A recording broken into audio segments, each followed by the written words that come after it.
I knew moving to LA was not going to be easy. I knew that getting into the choreography and dance scene was not going to be easy. I was prepared. And mentally, I've been preparing mentally with a bunch of no's my whole life, with all of these things that have shaped me into a mental monster and beast to say, yes, you're terrible now, but you won't be terrible. And, you know, like with any sport or any kind of teamwork kind of thing, it's not, I didn't have an easy teacher, which I am so thankful to God for, because she just was like, no back talking, no, your leg isn't straight, no, your turns are not pretty. Like, she was very real with us, and she didn't talk to us like we were kids. And I think that's so important. She made me into a very tough little girl to be able to take, you're not perfect. You're not the best in the room. You're not all of these things that some parents want me to tell you. My mom was like, tell her the truth. So growing up, like, I was very open and knowledgeable of that. I am not always going to be the best at first, but I can achieve, you know, like those days are rough. Sometimes I feel like, am I enough? Am I good enough? Do I belong here? Am I really like in this like fog of where I think I deserve all of these things, but do I really not? Like that happens, and I do feel that like sometimes, and luckily I bounce back. There are some people that don't bounce back from that, and I think that is what motivates me. I like, one of my newest quotes is, I love saying, like, do it for the people that can't. So like, I dance for the people that can't. I'm gonna get emotional. Like, I wake up every day with legs and arms and a mind to be able to do what I love. So I always make sure I wake up and do that, because some people can't wake up and walk. Some people can't wake up and talk. Some people can't even wake up and know that they're fully capable of even just being here. So I want to do it for the people that can't, because I can. You know what I mean?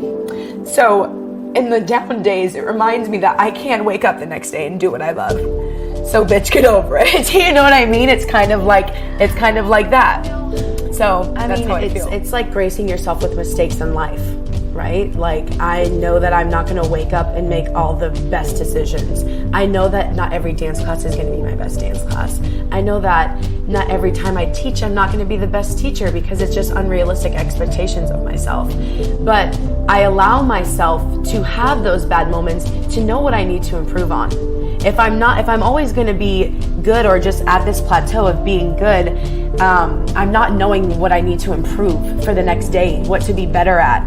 And within that, I study myself so much. I focus so much when I'm in a classroom or anywhere I am, because I don't want to waste any time.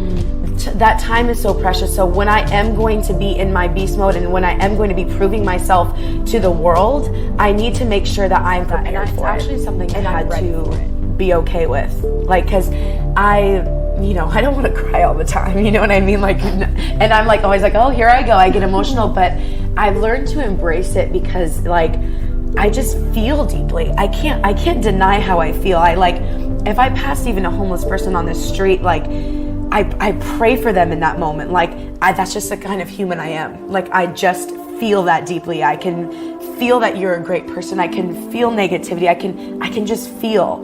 And I think it's a blessing to be able to feel that deeply, because I think a lot of people aren't blessed with that. Some, to allow themselves to feel that hard.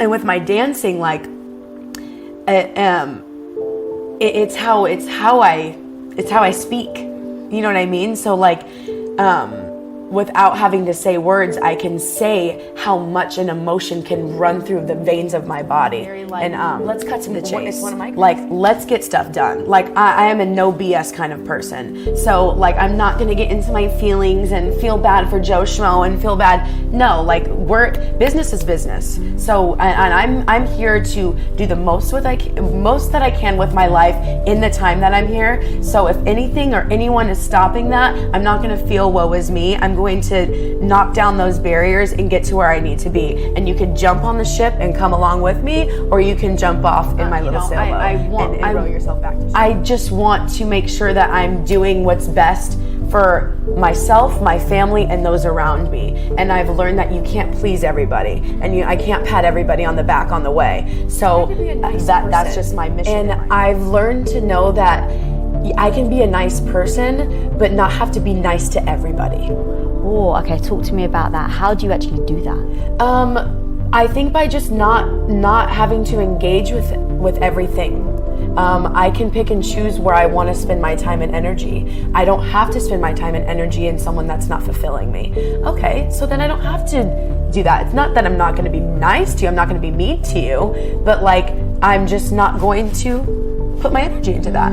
I have to be so laser beam focused to accomplish what I want to, that anything that's going to take me off my course is not even myself. I've even gone through times where, like, you know, you want to be the best. You want to be sought out. You want to be like the person picked for everything. But that's not life, and there's billions of people in this world. There's enough room for all of us.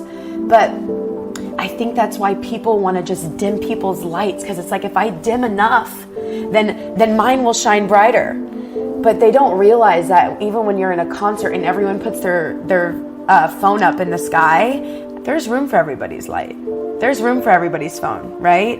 And just like that kind of like picture that I can see in my mind, there's room for all of us to shine. It's us that need to feel like there's room, like, and not feel like we have to dim others. There's gonna be someone that's gonna be attracted to you, that's gonna be attracted to somebody else, that's attracted to me.